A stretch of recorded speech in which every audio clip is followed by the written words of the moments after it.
When I first saw the two pink lines on the pregnancy test, my hands trembled so badly that I almost dropped it on the bathroom floor.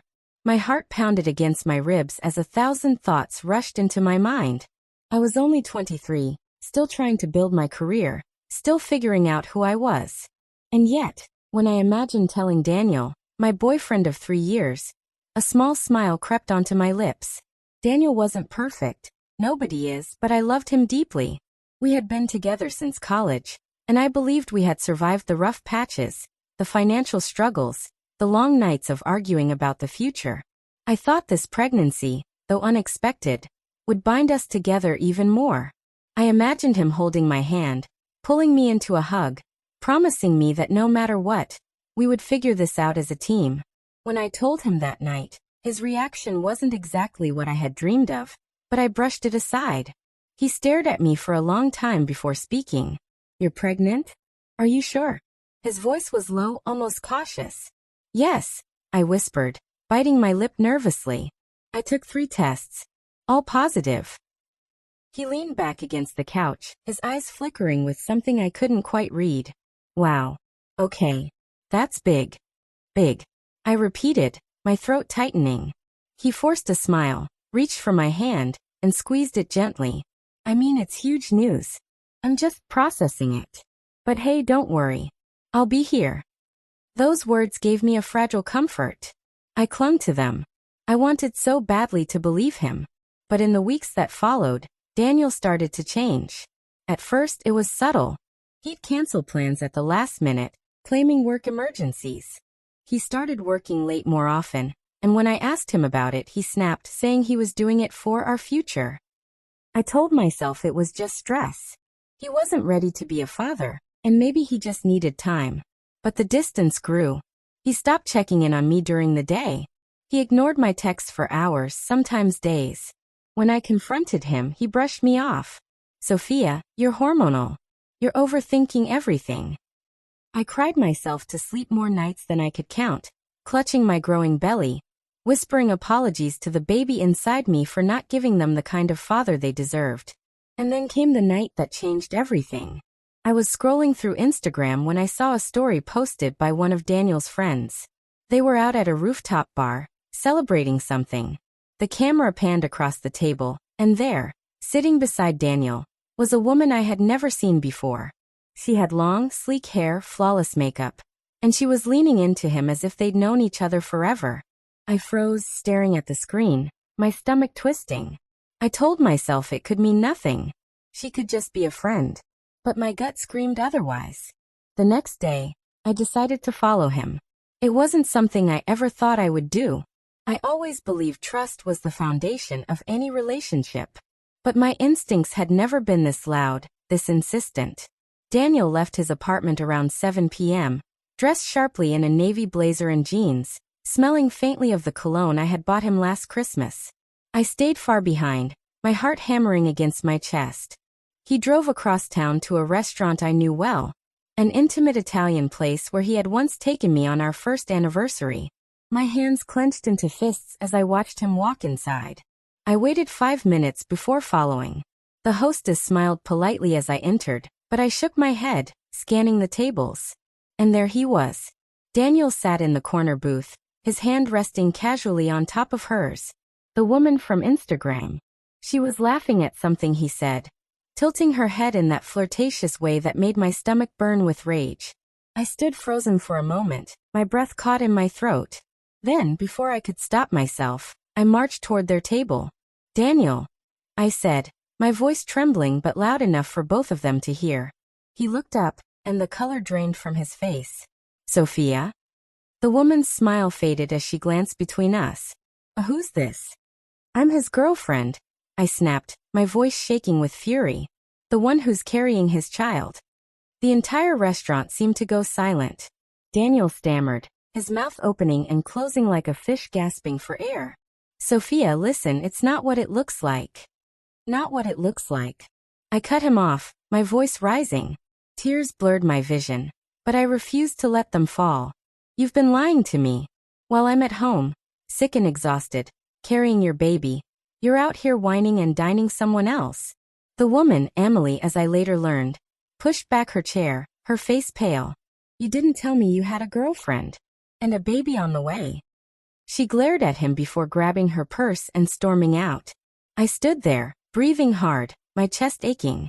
Daniel reached for me, his voice desperate. "Sophia, please let me explain." I pulled back, shaking my head. "Don't. You don't get to explain. You don't get to lie to me anymore. We're done." And with that, I walked out, my legs trembling, my vision clouded with tears. Outside, the night air was cold against my wet cheeks. I wrapped my arms around my belly, whispering softly, "It's okay, baby. It's just you and me now." But as I stood there, broken and betrayed, something inside me shifted. The pain was unbearable, yes. But beneath the heartbreak, a quiet, burning fire began to spark. Daniel thought he could throw me away like I was nothing. But he had no idea what I was capable of. This wasn't the end. It was the beginning. The morning after I walked out of that restaurant, I stared at myself in the bathroom mirror, hardly recognizing the woman looking back. My eyes were swollen from crying, my face pale, my lips trembling. For hours, I had replayed the scene in my mind. Daniel's shocked face, Emily's disgust, the sound of my own voice breaking as I called him out. I had thought that confrontation would give me some sort of closure, but instead, it left me hollow. I wasn't just heartbroken. I was terrified. I was going to bring a baby into this world alone. The weeks that followed were some of the darkest of my life. I went to work every day, forcing a smile, pretending everything was fine, when inside I was breaking. My co-workers noticed the dark circles under my eyes, the way I stared off into space, but no one dared to ask. At home, the silence of my apartment pressed against me like a heavy blanket. Daniel had stopped calling altogether. Not even a text. I told myself I didn't need him. But every night, as I curled up in bed with my hand on my stomach, I felt the crushing weight of abandonment. The man I loved, the man who had promised to be there, had left me in my most vulnerable moment. My mother lived in another state, and though she called often, I couldn't bring myself to tell her the truth. I didn't want to hear the pity in her voice. I wanted to prove I was strong enough to handle this. But strength felt impossible when even the simplest things became overwhelming. Grocery shopping left me exhausted. The smell of food often made me nauseous. I'd sit in the kitchen, crying silently as I forced myself to eat, whispering, "It's for the baby. Just a few bites." And then there were the bills.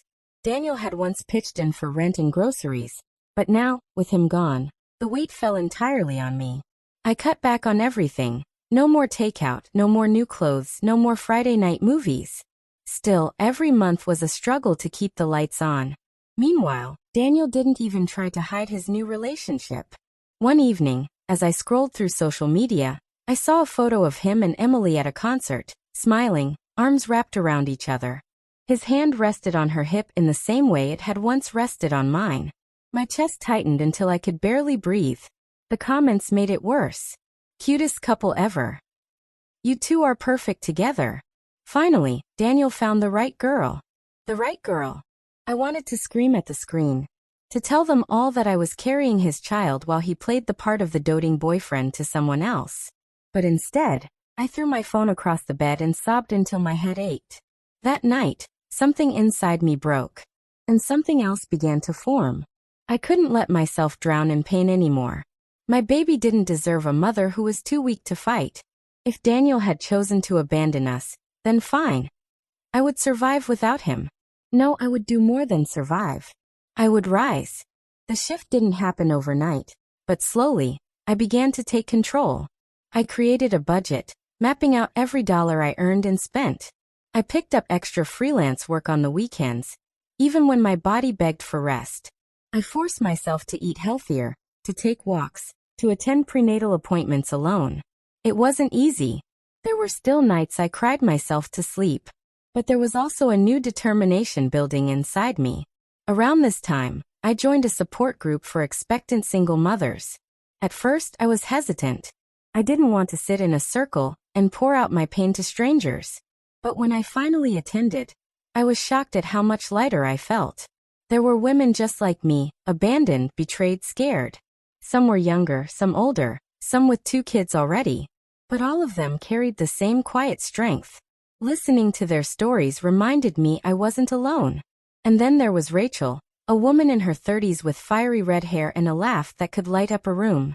She had raised her son alone after her husband walked out, and now she was running her own small business. One evening after group, she pulled me aside. "You've got a fire in you, Sophia. I can see it, even if you don't believe it yet. Don't waste your pain. Use it. Build something out of it."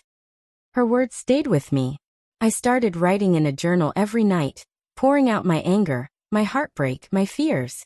And as the pages filled, I began to see a pattern. My pain wasn't just pain, it was fuel. Daniel had broken me, yes, but he had also awakened something inside me. A hunger for justice, for revenge, for redemption.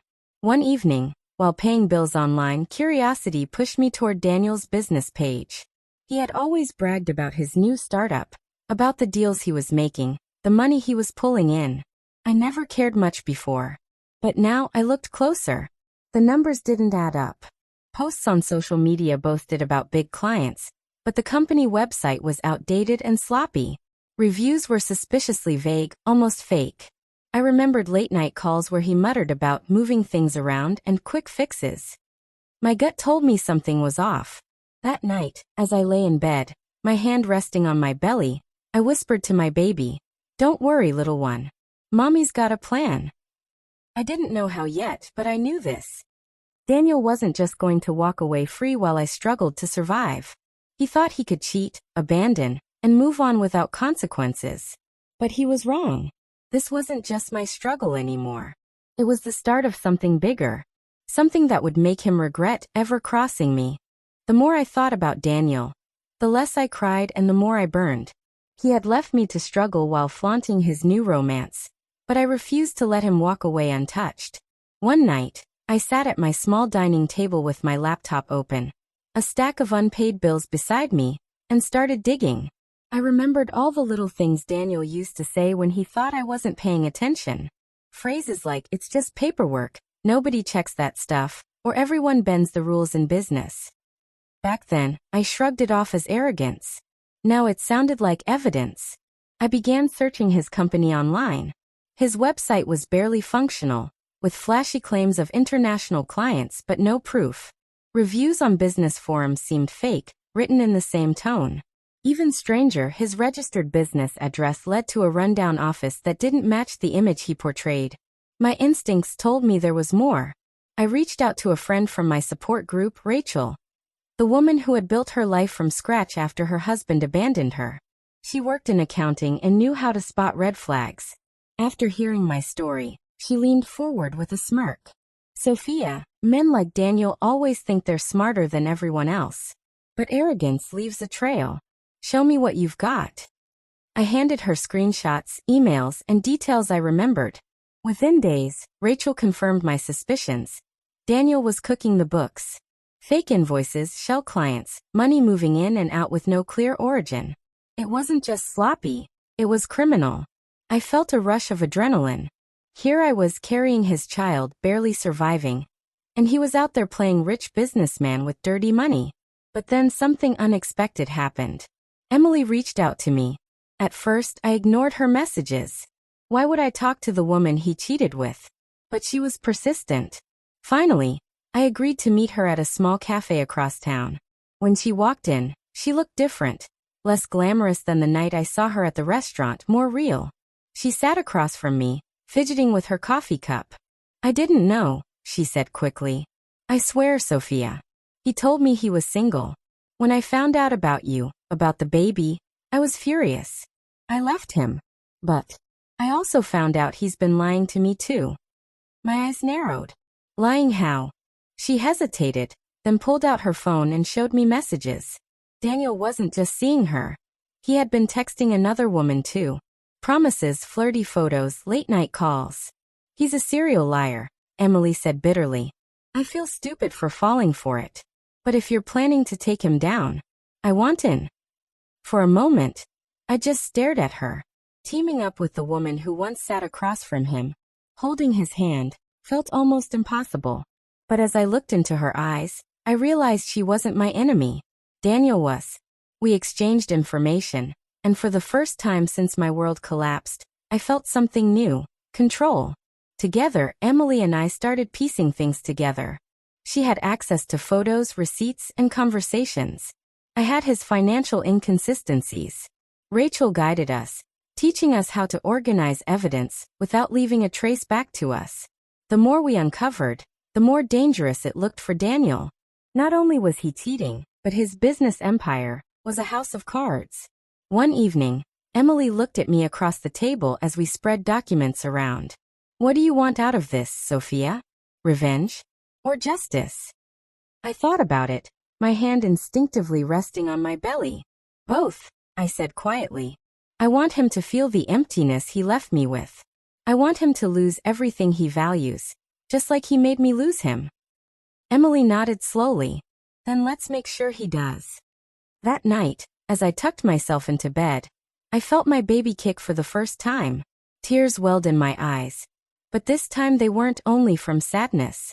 It was a sign. Daniel thought he could betray me and move on. But I was no longer the broken, abandoned girl he left behind. I was planning his downfall. And soon, he would realize he had chosen the wrong woman to betray. By the time my third trimester began, I had gathered enough evidence to destroy Daniel's so-called empire. Emily and I had become an unlikely team. Two women scarred by the same man, united by one purpose. Rachel, my friend from the support group, had helped us organize everything. Bank statements, fake invoices, shell companies, and even emails where Daniel bragged about finding loopholes. The picture we painted wasn't just shady, it was damning. But revenge wasn't only about exposing his crimes. It had to hurt him where he least expected. Emily had the perfect idea. "Daniel cares about two things," she said one night as we sat surrounded by papers and empty coffee cups. "Money and reputation. Let's take them both." Step one was his business partners. Emily knew one of them personally, a man named Victor who had invested a hefty sum in Daniel's startup. We arranged a private meeting. When Victor saw the documents, his face turned pale. "If this is true, I could go down with him," he muttered, flipping through the evidence. "It's true," Emily said coldly. "You can either distance yourself now or sink with him when the authorities get involved." Victor didn't need more convincing. Within days, whispers began spreading in Daniel's business circle. Investors pulled back, deals were canceled, and his rising star image started to crack. Step two was public exposure. Emily still had access to Daniel's Instagram account from when he once shared his password with her. She logged in one night and posted screenshots of his shady transactions, along with a caption: "Behind the suits and champagne is a liar, a cheater, and a fraud. Meet Daniel, the man who builds empires on lies." The post spread like wildfire. By morning, his carefully curated image of success had collapsed. And then came step three: the authorities. Rachel anonymously forwarded the evidence to a government agency that dealt with tax fraud. We knew once the investigation started, Daniel wouldn't just lose money, he'd face legal trouble. It was almost too easy to watch the dominoes fall. Within 2 weeks, Daniel's life unraveled. Investors abandoned him. Friends stopped answering his calls. His Instagram comments turned into a battlefield of accusations and insults. And then the news broke. His company was under investigation. The final act, though, was mine. I asked him to meet me. I didn't know if he'd show, but desperation makes men predictable. He came, looking nothing like the confident man I once loved. His suit was wrinkled, his eyes bloodshot, his hands trembling. "Sophia," he said the moment he saw me. "Please. You have to believe me. Someone's trying to ruin me." I almost laughed. "Ruin you? Daniel, you did that yourself." He shook his head frantically. No, you don't understand. I made mistakes, but I can fix this. I need you. For the baby. For us." The audacity almost made me choke. After everything he had done, after abandoning me, cheating on me, leaving me to suffer, he suddenly remembered the family he threw away. I stood tall, my hand resting on my swollen belly. "You need me now? Where were you when I cried myself to sleep every night? When I struggled to pay rent? When I carried your child alone while you flaunted another woman?" He looked at me with wide, pleading eyes. Sophia, please. I love you. Love. I spat the word. You don't even know what love is. But don't worry, Daniel. You'll have plenty of time to think about it when you're broke, alone, and maybe even behind bars. His face fell. For the first time, I saw fear in his eyes. Real fear. I turned to leave, but stopped and looked back one last time. You thought I was weak. You thought I'd fall apart without you. But guess what, Daniel? You created your own downfall. And now you get to live with it. I walked away, not once looking back. That night, as I lay in bed, my baby kicked again. I smiled through my tears. The revenge wasn't just for me, it was for us. Daniel had lost everything, and I had finally taken back my power. The day my daughter was born, the world shifted. I had spent months preparing myself for the moment, but nothing could have captured the flood of emotions when I first heard her cry.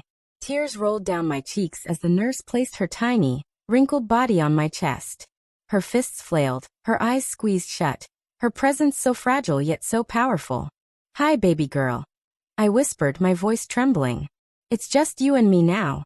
And I promise, I'll never let you feel unloved. In that instant, all the pain, betrayal, and heartbreak seemed worth it. Daniel was nowhere in sight. Of course he wasn't, but I didn't care anymore. I wasn't waiting for him. I wasn't mourning him. My daughter, whom I named Lily, became my reason to fight harder than ever. The months that followed weren't easy. Sleepless nights, endless feedings, balancing work. It was overwhelming. But strangely, I never felt truly alone again. Every time Lily's tiny fingers curled around mine, I felt an anchor pulling me forward. Meanwhile, Daniel's downfall continued. The investigation into his business turned public. He lost his investors, his accounts were frozen, and his name became synonymous with fraud in the local news. Emily had exposed him, I had fueled the investigation, and his arrogance had done the rest. I didn't need to chase his destruction anymore. It unfolded on its own. Instead, I focused on rebuilding myself. With Rachel's guidance, I started offering small freelance accounting services. Slowly, word spread. People trusted me because I was honest and thorough. The complete opposite of Daniel. What started as side income grew into a small business from my kitchen table. By the time Lily was 6 months old, I had registered my own company. It wasn't glamorous, but it was mine. And it was real. The support group became like family. Rachel cheered me on, sometimes babysitting Lily while I worked. The other women celebrated my victories and reminded me I wasn't alone. I realized strength didn't always mean carrying everything alone. It also meant leaning on those who understood your journey. Even Emily surprised me.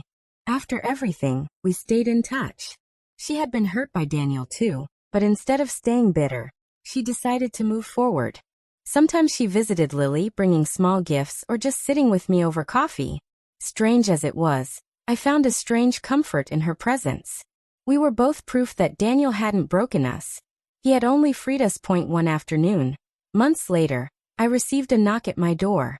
When I opened it, Daniel stood there. He looked nothing like the man I once loved. His face was thinner, his suit cheap and wrinkled, his eyes hollow. He smiled weakly, as if that could erase everything. Sophia, he said softly, I came to see my daughter. For a moment, anger surged through me. He hadn't called once during my pregnancy. He hadn't been there for the birth, the sleepless nights, the milestones. And now he stood here, empty-handed, thinking he could just waltz back into our lives. I stepped outside, closing the door firmly behind me. No, Daniel. You don't get to come back. You made your choice. He swallowed hard. Please. I lost everything. I have no one. I stared at him for a long moment. Once, those words would have shattered me, but now they meant nothing. That's not my problem anymore, I said coldly. Lily deserves better than a father who abandoned her before she was even born. His shoulders sagged. For the first time, I saw regret flicker in his eyes, not because of love, but because of loss. He had lost me. He had lost her. And he knew it. Without another word, I turned and went back inside, leaving him standing in the hallway of my building, a ghost of the man he once pretended to be. That night, as I rocked Lily to sleep, I thought about the journey. From betrayal to heartbreak, from struggle to revenge, from emptiness to strength. I had walked through fire and come out stronger. I kissed Lily's forehead and whispered. He thought I'd fall apart without him. Instead, I built us a life he'll never be part of. As the months passed, my business grew. I hired 2 women from the support group, giving them the stability they once feared they'd never find. We became a team, helping each other rise, proving that broken beginnings didn't mean broken futures. One evening, I sat on the balcony with Lily in my arms, watching the sunset. The city lights flickered to life, and a quiet peace settled in my chest. For the first time in a long time, I felt free. Daniel had tried to break me. Instead, he forged me into something stronger. And now, every laugh from Lily, every small success in my business, every step into a brighter tomorrow was my victory. Reddit loves to ask, was it worth it? Yes. It was worth every tear, every sleepless night, every ounce of pain. Because in the end, I didn't just get revenge. I got a new beginning.